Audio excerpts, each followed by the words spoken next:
Hello Catherine fans! Ito na nga ha, ide-direct nga ba ni Alden si Ma'am Catherine kasi si Ma'am Raquel Versosa natin pong solid na Catherinatic din po no, sa ating YouTube channel ay may nakalap na informasyon or chika mga kasi sabi niya dito ay may kagabi nito na pinost mga kasumberos na maraming salamat Ma'am Raquel no, sa iyong chika. Sabi niya ay may nasagap akong chika, mukhang magkakaroon ng katuparan yung request natin Kathens no na madidirect or ididirect ni Direk Alden si Catherine.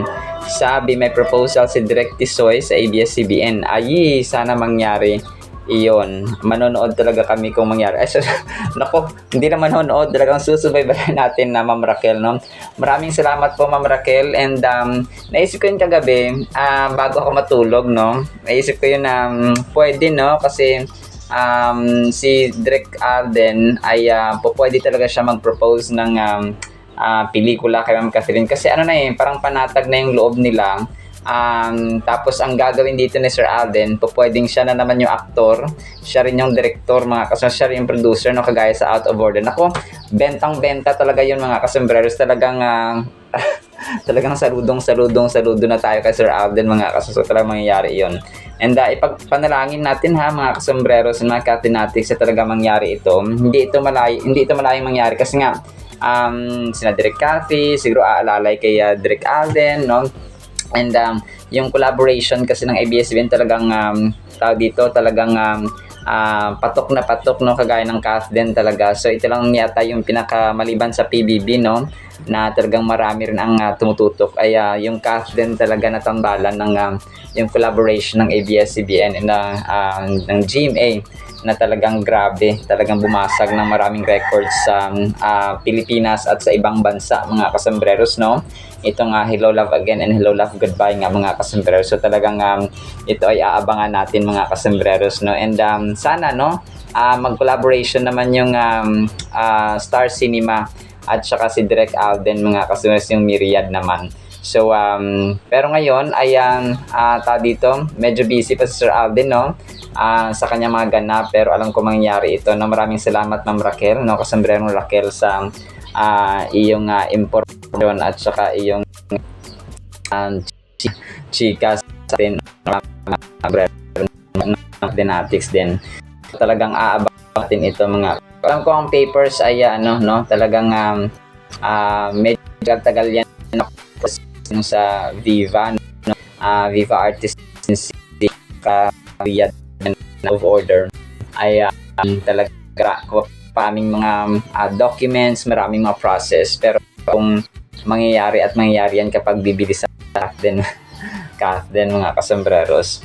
So talagang tayo ay mag-aantay no ng pelikula ni na Sir Alden at saka ni Ma'am Catherine mga kasambreros. And then ito, next item natin mga kasambreros, si Sir Alden nag-post siya kagabi no, na parang yung maraming maraming itsura niya mga kasambreros no, parang kuha sa iba't ibang angles at saka sa iba't ibang mga parang iba't ibang mood mga kasambreros.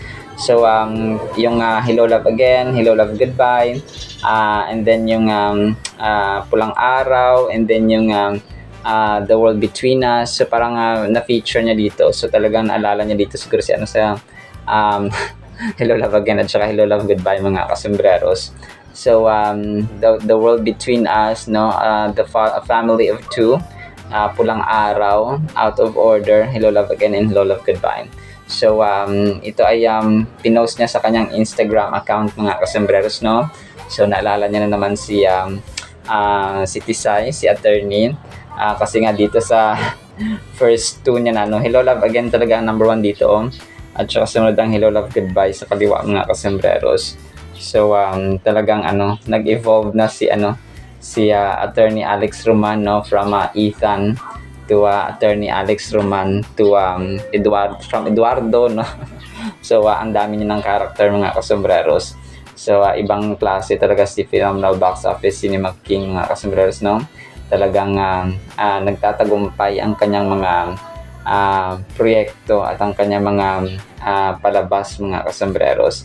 And then ito, next item natin. So, ang Cream Silk nag-post kagabi, no, ng mga pictures ni Ma'am Catherine na kung saan siya ay brand endorser, isa sa mga main brand endorsers ng Cream Silk, mga kasambreros. So, talagang ang ganda ni Ma'am Catherine dito, mga kasambreros. Pero ito pa ay repost lamang, no, ng Cream Silk. And then ito, next item natin, mga kasambreros. So, si Sir Alden na nag-post kagabi ng kanilang Vivo V60 na picture kasama nga sina Marian Rivera, si Ma'am Ann Curtis, at saka si Maine Mendoza, mga kasambreros. So, ito ay part ng kanilang endorsement, mga kasambreros, no? Itong Vivo V60 na kung saan nakakulay gray sila. And then ito, next item natin, mga kasambreros, panalangin of course, no, ni Sir Alden. His prayer for today is napakaganda, no? Sabi niya dito, "Dear God, I ask for strength for today to push through challenges, rise above discouragement, and overcome any obstacles in my path. Life can feel overwhelming, but I know that you are my source of strength and endurance. Help me to trust in your power, not my own, and to keep going even when I feel tired or unsure. Strengthen my heart, focus my mind, and guide my steps." As Philippians 4:13, ang ganda nito, no? Reminds me I can do all this through Him, through God or Christ who gives me strength. Thank you for being with me today and every day. I believe you are working in and through me. In Jesus' name, Amen. So, Amen and Amen, Pops Alden. So, ito rin yung ating inaabangan, no? Actually, yun lamang sa ating caffeine items, no? Pero abang-abang pa kayo kasi meron tayong yung next mga vlog natin ay medyo medyo nakakatuwa, mga kasambreros, no? At saka medyo kikiligin kayo, mga kasambreros. Pero sa ngayon, ayan lamang, no? Today is October 14, 2025.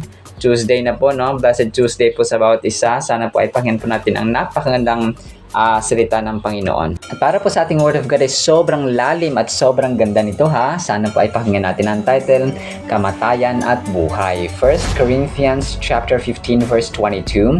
For as in Adam all die, even so in Christ all shall be made alive. Napakaganda nito, mga kasambreros.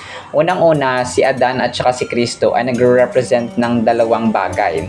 Si Adan ay kamatayan, and then si Jesus Christ, mga kasambreros, ay buhay. Bagaman siya ang pinakaunang nilikha ng Panginoon, at saka doon tayo lahat nagsimula, pinaka-original natin na parents, mga kasambreros, na Adam and Eve. Siya po ay nag-represent ng kamatayan because they sinned, no? Nagkasala siya. So, dahil sa kanya, dahil sa kasalanan ay nagkaroon ng kamatayan ang tao. Pero everything was allowed by God, kasi kung perfecto na at hindi na namamatay ang tao, wala nang silbi ang Diyos, mga sa buhay natin, no? Para hindi na siya makapag-enter kung perfecto na ang buhay natin. Parang hindi na siya wala na siyang role, no, nagagampanan sa ating buhay kung perfecto na po ang tao, kung perfecto na po ang human beings, mga kasambreros. Parang na yan, kung kaya mong sarili mo, so hindi mo na kailangan ng iba, no? Which is hindi naman talaga pwede, mga kasambreros, so hindi kaya. So parang gano'n kung kunwari kaya mo na maglakad, no? hindi mo na kailangan pang alalayan maglakad, no? Kung kaya mo nang maligo, kung bata ka, tapos gano'n, so hindi mo na kailangan ng alalay maligo. So parang gano'n, mga kasambreros. Pero ito, mga kasambreros, ay ito po ay nagre-represent ng dalawang uri ng tao, which is tao at saka Diyos, no? Kasi si Jesus Christ ay 100% man and 100% God, mga kasambreros. This powerful verse from 1 Corinthians 15:22 affirms the promise of resurrection and new life through Christ. So kasi nga, di ba, nabuhay muli si Jesus Christ, mga kasambreros, and parati nating sa isip at sa puso, mga kasambreros, sa pamamagitan ng pananampalataya natin sa Kanya, na si Jesus Christ po ay nabuhay muli, no, sa ikatlong araw. Kasi ang paniniwala ng iba, hindi na siya nabuhay, no? Kung pagkamatay niya dun sa libingan ay hindi na siya nabuhay muli, mga kasambreros. Whereas siya po ay nabuhay, dapat, no, paniwalaan natin yun, mga kasambreros, kasi yun ang totoo. Nabuhay siya na ikatlong araw, and then bumalik sa langit and then naluklok sa kanang trono ng Panginoong Ama, mga kasembreros. It speaks to the transformative impact of our relationship with Christ, where all who believe in Him will experience spiritual renewal and restoration. So ito yung sasabi natin na ibang klase at ibang experience, mga kasembreros, kapag tayo po ay na kay Kristo or may pananampalataya kay Lord Jesus Christ. Pansin natin yung mga taong nagiging born again, nagiging Baptist, nagiging Kristiyano in general, ay nag-iiba sila ng ugali. Hindi naman yun kunwarian na nagbago ka dahil na-convert ka or parang, kasi hindi naman yun religion, no? It's about faith and belief, although nagmamatter talaga yung samahan. Kunwari, kasamahan mo yung mga born again, kasamahan mo yung mga Baptist or mga anumang mga Christian groups dyan, mga kasembreros. Talaga nag-iiba kasi kung ano yung tinuturo sa simbahan, kung ano yung tinuturo sa inyong grupo or sa Kristiyano na grupo na belong ka na church, mga kasembreros, ay yun talaga, no?